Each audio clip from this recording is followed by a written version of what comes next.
Sripada Yellampalli project నిర్మాణం పూర్తయి వినియోగంలోకి వచ్చి 10 ఏళ్లు పూర్తయిన సందర్భంలో మాజీ మంత్రి జీవన్ రెడ్డి కీలక వ్యాఖ్యలు చేశారు.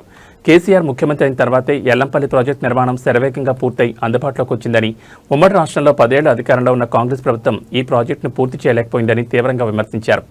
ఉమ్మడి ఆంధ్రప్రదేశ్తో పాటు మహారాష్ట్రలోనూ కాంగ్రెస్ ప్రభుత్వమే అధికారంలో ఉన్నప్పటికీ అంతర్రాష్ట్ర ఒప్పందాన్ని కుదుర్చుకోలేకపోయారని జీవన్ రెడ్డి ఎద్దేవా చేశారు. తెలంగాణ వచ్చిన తర్వాత కేసీఆర్ లౌక్యంతో మహారాష్ట్రతో ఒప్పందం కుదుర్చుకుని ఆగస్టు 4, 2016 నాటికి ఎల్లంపల్లి ప్రాజెక్టును పూర్తి చేసి ప్రజలకు అంకితం చేశారని, నేటితో అది 10 ఏళ్లు దిగ్విజయంగా పూర్తి చేసుకుందని గుర్తు చేశారు. ప్రస్తుతం కన్నెపల్లి దగ్గర నుంచి నీటిని ఎత్తిపోసే పూర్తి అవకాశం ఉన్నప్పటికీ ముఖ్యమంత్రి రేవంత్ రెడ్డి ఎన్డీఎస్ఏను కేవలం సాకుగా చూపిస్తూ నీటిని ఎత్తిపోయడం లేదని మండిపడ్డారు.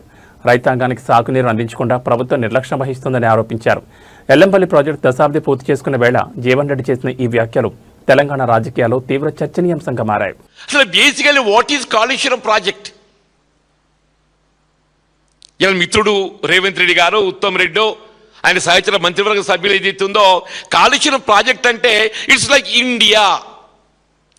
ఇండియా, భారతదేశం. ఇలా కాళేశ్వరం ప్రాజెక్ట్ అంటే టోటల్ ఆ నీటి ప్రాజెక్టు సమూహాన్ని మన కాళేశ్వరం ప్రాజెక్టు పిల్లలు దొరుకుతుంది. ఇక్కడ కృంగుదల అనేది ఏదైతే కేవలం లక్ష్మీ బ్యారేజీ 2 పియర్స్ 500 కోట్లు. దాన్ని గమనంలోకి తీసుకోకుండా మీరు అవాకులు చవాకులు పేలుతుంటే ఆశ్చర్యకలుగుతూ ఉన్న మంత్రి అంటుండే, మరి ఆయనకి ఏం తెలుసో తెలియదు, నాకు తెలియదు, కానీ ఎల్లంపల్లికి వెళ్ళి నీటిని ఏదైతుందో గ్రావిటీ ద్వారా తరలిస్తున్నామని చెప్పానడా. ఎల్లంపల్లికి వెళ్ళి వినియోగం చేయబడే ప్రతి నీటి బొట్టు, ఎల్లంపల్లికి వెళ్ళి వినియోగం చేయబడే ప్రతి నీటి బొట్టు లిఫ్ట్ ద్వారా ఎత్తిపోతల ద్వారా వీళ్ళ ఎల్లంపల్లి ప్రాజెక్ట్ ఏదైతున్నదో అప్పుడు రాజశేఖర్ గారు ముఖ్యమంత్రి ఉండగా దాన్ని ప్రతిపాదించి నిర్మాణ పనులు ఆరంభింప చేస్తే దశాబ్ద కాలం ఉమ్మడి రాష్ట్రంలో కాంగ్రెస్ ప్రభుత్వం అధికారంలో ఉన్నప్పటికీ కూడా వాళ్ళు నిర్మాణం పూర్తి చేసి దాని వినియోగులకు తీసుకురాలేకపోయినారు. అది వినియోగులకు వచ్చింది ఎప్పుడు? 4th August 2016. ఇవాళ సరిగ్గా 10 సంవత్సరాలే.